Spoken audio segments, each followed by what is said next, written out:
Parimat tervist sulle, armas Valguse kanali vaataja. Mina olen Kaia-Elsa Reinut ja soovin sulle tere tulemast järjekordsele videole, mille pealkiri on valikuvabadus. Jah, meil kõigil on igal hetkel valikuvabadus ehk siis vabadus valida. Suuremas plaanis need vabadus valida sõltub sellest, kas ja kui palju sul on hirme järgi. Aga selliselt üldiselt on võimalik ju valida kolme asja vahel. Allaandmine, loobumine või kõige mängu panemine, hoolimata kõigest. Ja see kõige mängu panemine hoolimata kõigest ja valikute tegemine hoolimata kõigest on võib-olla märk kõige rohkem sellest, kas ja kui palju keegi on sisemiselt kasvanud veel sellel teekonnal.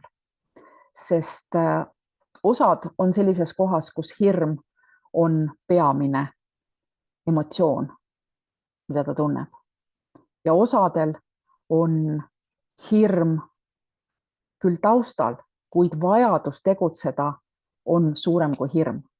Kui mina 22-23 juba peaaegu aastat tagasi tegin oma elus ühe väga suure muudatuse, mis hakkas muutma minu elu.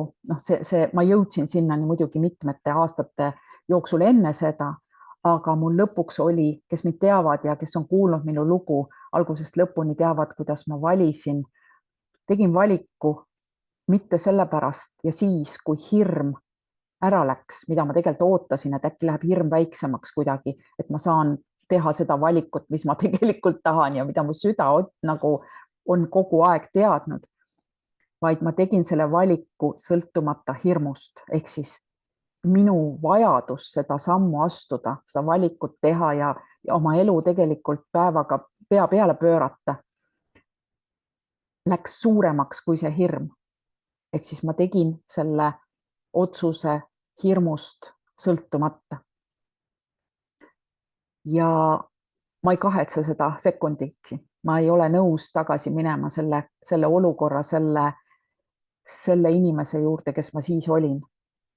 Ja see teekond on olnud väga-väga huvitav. Nii et meil kõigil on valikuvabadus, kas alla anda, ükskõik mis nõutakse väljaspoolt, loobuda, ükskõik mis meile pakutakse või võtta vastu ja teha kõik, mis meie võimuses hoolimata sellest, mis meist arvatakse, mis tagajärjed on ja kuhu see lõpuks välja viib. Nii et vabadus valida on igaühe enda sees ja sõltumata sellest, mida sa valid, sa saad ka vastavad tagajärjed. Et kõige eest, mis me valime, me saame tulemuse.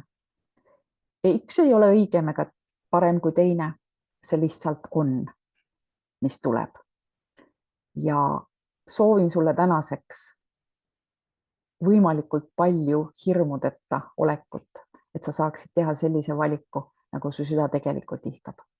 Kohtumiseni!